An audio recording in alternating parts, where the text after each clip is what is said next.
And ever wonder who's pulling the strings behind a team's online persona? Uh, the modern game isn't just about what happens on the field. It's about the story crafted off of it too. But before we dive in, be sure to hit that like button and subscribe for more captivating stories. And Labor Day night unfolded a surprising upset. TCU soundly defeated North Carolina 48-14, effectively dimming the lights on Bill Belichick's highly anticipated college coaching debut. But the real game began after the final whistle of Sam Lazarus, TCU's creative media director, was scrolling through X. He'd noticed the pregame coverage heavily favored Belichick, almost overlooking TCU's own success after reaching the national championship game in 2022.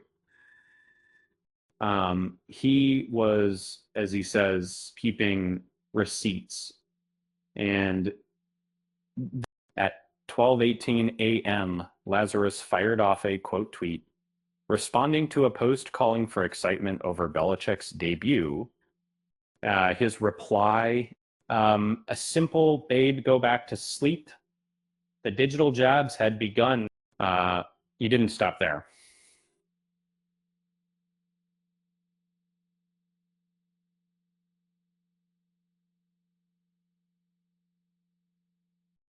Lazarus unearthed an old tweet from the North Carolina account promoting a Hulu documentary, questioning when the first episode would be available confident.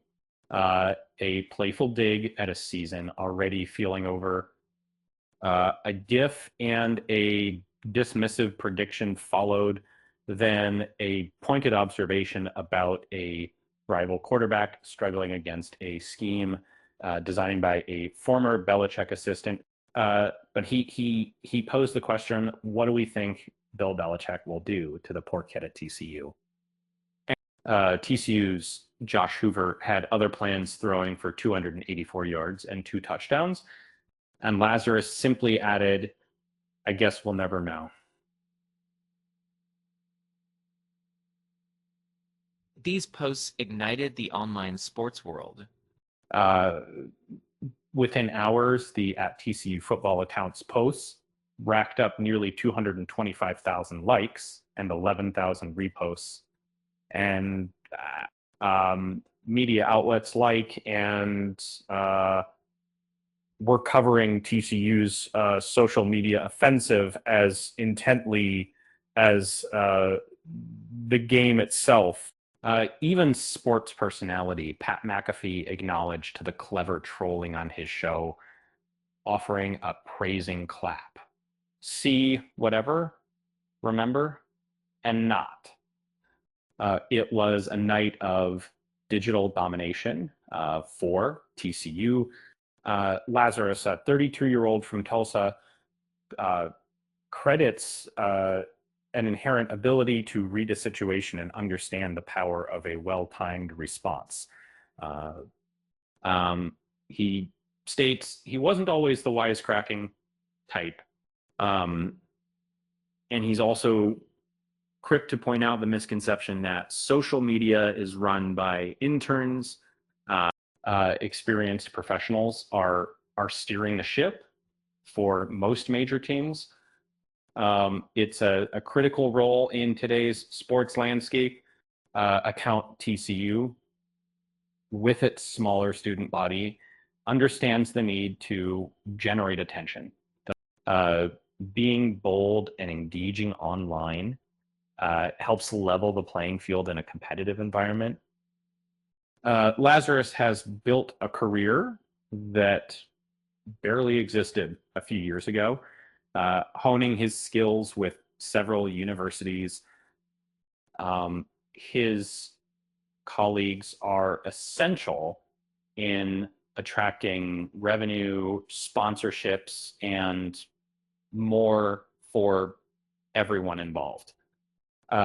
He didn't need approval from the coach to unleash the tweets.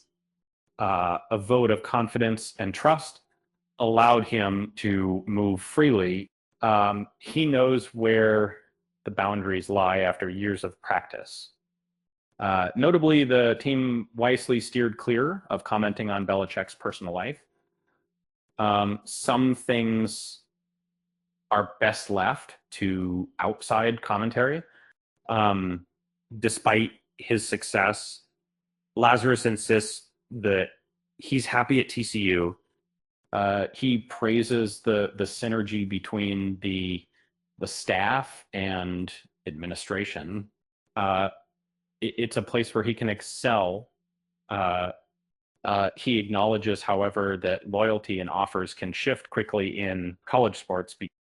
He remembers other coaches making swift exits after previously expressing contentment. Um, a rematch is scheduled for Dublin, giving Belichick another chance. Lazarus welcomes the fuel, knowing that both sides will use the rivalry for motivation. He remains confident in TCU's future, and when pressed for a prediction, however, he falls back into classic coach speak, focusing on the next game. Um, Speaking of coaches, why did the football coach bring a ladder to the game? Because he wanted to take his team to the next level. With that said, thanks for watching, and until next time.